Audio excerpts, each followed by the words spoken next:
As Cayce recounted this story, he was a man hovering between the world of the living and the dead.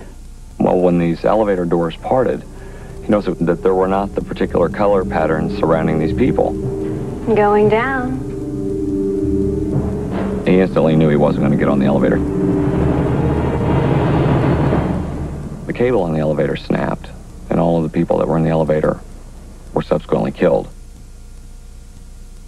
From his deep trance state, Cayce began reporting snapshots of the future. They were a byproduct, side remarks made unconsciously during his medical readings, but they were prophecy nonetheless. Edgar Cayce had become the sleeping prophet. There will be a panic in the money centers. Not only Wall Street, but a closing of the boards in many other centers. Prophecy of the 1929 stock market crash slipped out during a routine reading months before the market collapsed. Cayce made hundreds more prophecies, all documented then filed away. It was believed he predicted the dates that the Second World War would start and finish, as well as the social and racial upheavals that would rip the United States in mid-century. He also foresaw the discovery of laser light and blood tests in medicine, the unearthing of the Dead Sea Scrolls, and the fall of communism in Russia. In Russia comes the hope of the world, not as that sometimes termed of the communistic. No, but freedom. But where did Cayce's information come from? Author Lynn Sparrow has a theory. He was able to tap the so-called universal mind. He was able to tap that level of awareness where all of us are linked together. All that has ever happened on this planet has left an impression. And Edgar Cayce was able to tune into that like a good radio receiver picks up a radio wave.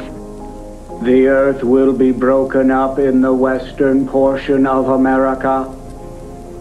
The greater portion of Japan must go into the sea. Many of the premonitions Cayce supposedly received involved cataclysmic earth changes at the end of this century, including polar shifts that would reverse the Earth's magnetic field.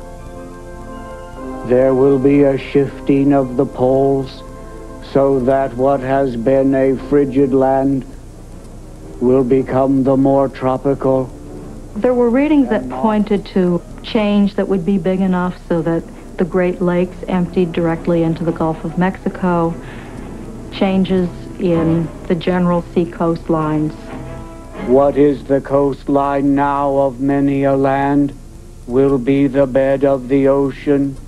Cayce gave some predictions that are pretty grim, that are somewhat frightening. He did talk about the destruction of New York and the western portion of America. Los Angeles, San Francisco, all of these will be among those that will be destroyed before New York even. January the 3rd, 1945, Edgar Cayce died, but his prophecies live on.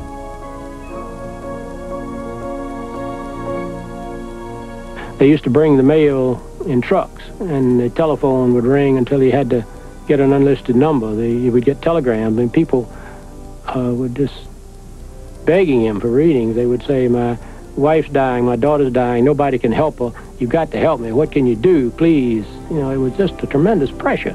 I guess people are going to remember him different ways. I remember him, as, of course, as a father and a really remarkable person, and I think he really tried to help people during his lifetime, and I think he succeeded.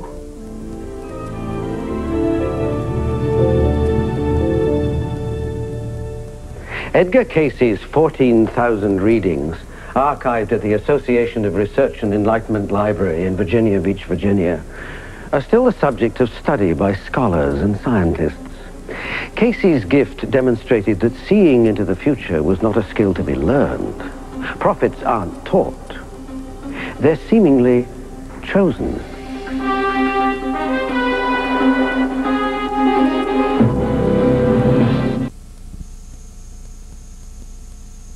Holmes,